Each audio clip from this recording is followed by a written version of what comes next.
Hey guys, in today's video I'm going to show you a clip from an event that I attended a couple of weeks ago with a bunch of other content creators where we got to hear from a world-renowned spiritual teacher called Sadhguru, and I actually got to ask him a question about voting. As you know, we're about a week away from the US elections. The turnout is predicted to be incredibly high. There's a lot of first-time voters, which is exciting. The COVID-19 pandemic might disrupt voting this year. So if you're a US citizen and you're able to vote, please get out and vote early and check ahead of time where your polling station is. And most importantly, just please get out and vote. What I've noticed, especially in this spiritual community, well, firstly, what I noticed as being a white man, this country and most of this world is designed for me to win. Whereas when I listen to oppressed groups, whether it's indigenous activists I've spoken to or the Black Lives Matter group, they are adamant and very passionate about people getting out to vote this year. Obviously, this is the election year. A lot of people I speak to in this community, and actually now I'm thinking about it, specifically white men, don't really even want to vote. And it's like, it hasn't seemed to be an important thing. And I'd love to hear your thoughts and wisdom on voting, especially in this upcoming election and the importance of it. What is voting? Franchise. Well, in this country, at one point only 11% of the population could actually vote. That's how your electoral college system has come. And probably till 60s, the African Americans could not vote, indigenous people could not vote till whatever date. Today all of it is leveled. In a way, at least in the eyes of law, everybody is equal, everybody has equal opportunity. This is very important.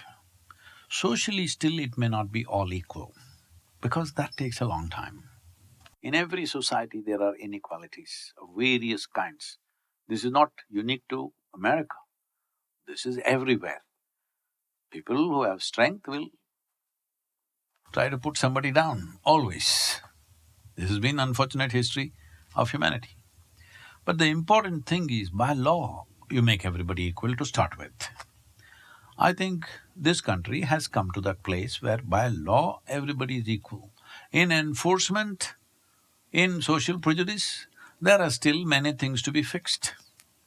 So once by law it is leveled, the most important aspect of a democratic society is that you have a franchise. You may be white, black, yellow or blue, you have only one vote, all right? Hello? You have only one vote. Because of your skin color or the size of your brain or because of your hairstyle, you don't get two, you get only one. So this must be exercised with utmost responsibility, because what democracy means is, in this country 4 years, in India it's 5 years, some places it's 6 years. Once in 4, 5 or 6 years, you can choose who should rule this country. People can choose. This is a never-before thing. In the history of humanity, till about 70, 80 years ago, no such thing existed, all right? Till 100 years ago, no such thing existed. What it means is, change of power can happen without bloodshed. Never ever has it happened. Change of power has never happened without bloodletting on the streets. It is only now this is possible. So when such a privilege is there in our hands, we must definitely get up and exercise that privilege with responsibility. What does it mean to exercise our privilege or right in a responsible manner? I see a very distressing tendency in this country, in India. It is happening almost everywhere in the world now. People have already identified to which party or to which something they belong. This is like tribal identity. So what you want is again a feudalistic way of governance. Already you're fixed. Whether they do good or bad, you'll only vote for this person or this party or that party. This must go. Just a few months ago, when I spoke in a very prominent, platform in India, I said, this process of political parties having membership must go. They should not be allowed to make membership. Because I'm a member of this party, I'm anyway going to vote for them, no matter what the hell they do. Every time when the opportunity comes, we must look from our own intelligence. We may not be perfect in our assessment, but today there's enough information what they have done in the last 4 years.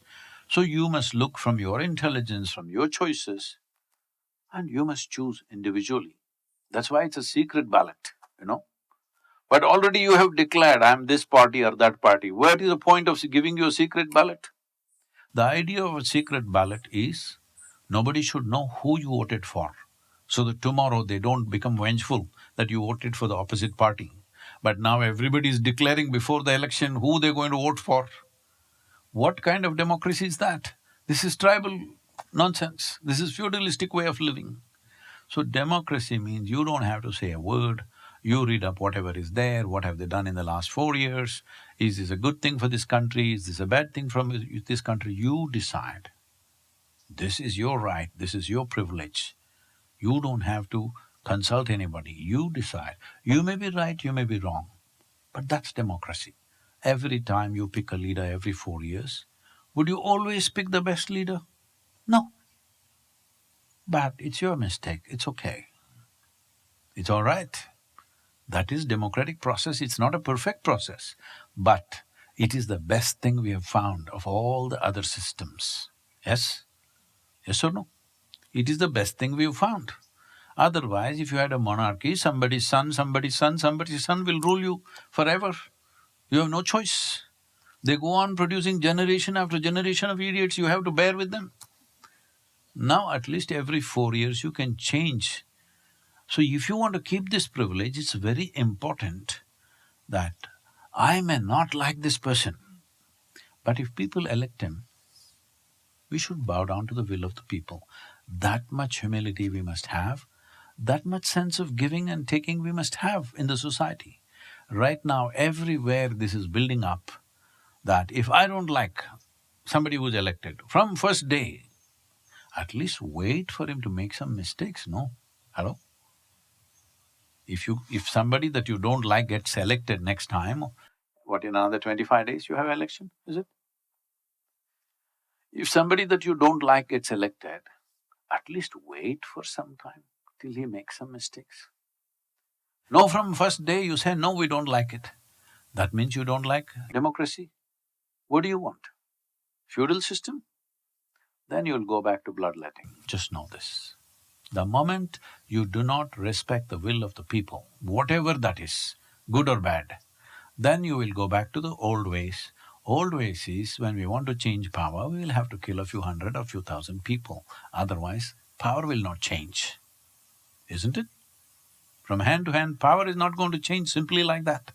Nobody is going to give away that power unless you slaughter enough people. But this is the best system we have that way, that we can actually change. We can actually change the man on the top just like that, because we wish so. But if others wished otherwise, and they empowered somebody that you don't like, you must bow down and you must build your number for the next election, not protest this one. This is very important. Unfortunately, across the world, everybody is losing their sense of what is democracy, and everybody is crying, it must happen my way, otherwise we won't accept it. Everywhere in the world you hear the same voice. Somewhere we are getting tired of democracy, we want a monarchy, we want a theocracy, we want a feudal system. You don't know the pain of that. Let's not go back there, okay? Let's move forward. So it's very, very important that all of you must vote whatever you think is right. Do not go by family affiliations or your friends' affiliations, whatever. Personally, just take 15 minutes, I'm telling you, for yourself and your country. 15 minutes. Inform yourself what has happened in the last 4 years. Is it good for this country, bad for this country? Don't go by all the news channels, nonsense, debates happening. Don't go by that. Just look at the stats. What has happened in the last 4 years? Is it good for us? Not good for us? Based on that, you vote. That's what democracy means.